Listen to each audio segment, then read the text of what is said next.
వైసీపీకి చెందిన సర్పంచ్లున్న పలు పంచాయతీలు వైసీపీ నేతల గుప్పెట్లో ఉన్న మరికొన్ని రిజర్వ్డ్ పంచాయతీల్లో 5 ఏళ్ల పాటు యథేచ్ఛగా నిధులను స్వాహా చేశారు. రాష్ట్ర వ్యాప్తంగా పన్నులు, సొంత వనరుల ద్వారా కోటికి పైగా ఆదాయం వచ్చే 100కు పైగా మేజర్ పంచాయతీల్లో భారీ స్కామ్కు తెరతీశారు. సర్పంచ్లు, పంచాయతీ కార్యదర్శులు, అధికారులు అంతా కలిసి 100 కోట్ల నిధులు మాయం చేసినట్టు ఆరోపణలు వెల్లువెత్తుతున్నాయి. మేజర్ పంచాయతీలో పారిశుద్ధ్యం పనులను అడ్డం పెట్టుకుని భారీగా నిధులు దండుకున్నారు. నిర్మాణ పనుల్లో ఏఈలను వాడుకుని ఎంబుక్లో రికార్డులు చేయకుండానే స్వాహా చేశారని చెబుతున్నారు. మీటింగ్లు పెట్టకుండానే అజెండాలో లేని పనులు చేసినట్లు రికార్డులు సృష్టించి మరీ దోచుకున్నారు.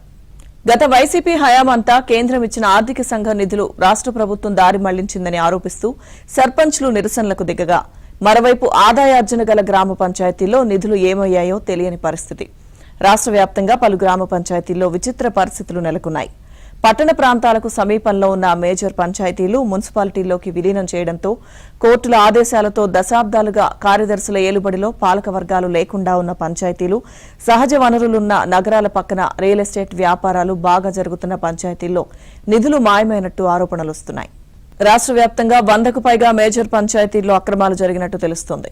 వైసీపీ హయాంలో అవినీతిని ప్రశ్నించేందుకు సాహసించని టీడీపీ కార్యకర్తలు కూటమి సర్కారు వచ్చిన తర్వాత ఆయా పంచాయతీల సర్పంచ్లు, అధికారులపై ఫిర్యాదులు చేశారు.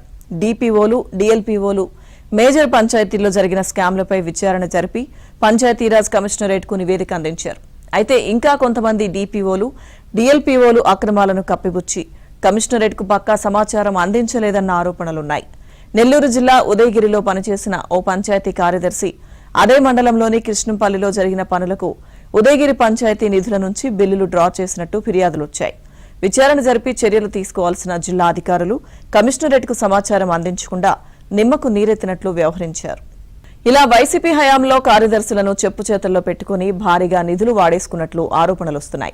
గత ప్రభుత్వంలో ఆర్థిక సంఘం నిధులు రాకపోవడంతో ఆయా పంచాయతీలకు వచ్చిన సొంత వనరుల ఆదాయాన్ని లెక్కాపక్కా లేకుండా తినేశారని ఆరోపిస్తున్నారు. గ్రామ పంచాయతీల్లో ఏ పనులు చేపట్టాలన్నా వర్క్ కమిటీలు వేయాలి. రాష్ట్రంలో ఆ సంప్రదాయాన్ని గత 5 ఏళ్లు తుంగలో తొక్కారు.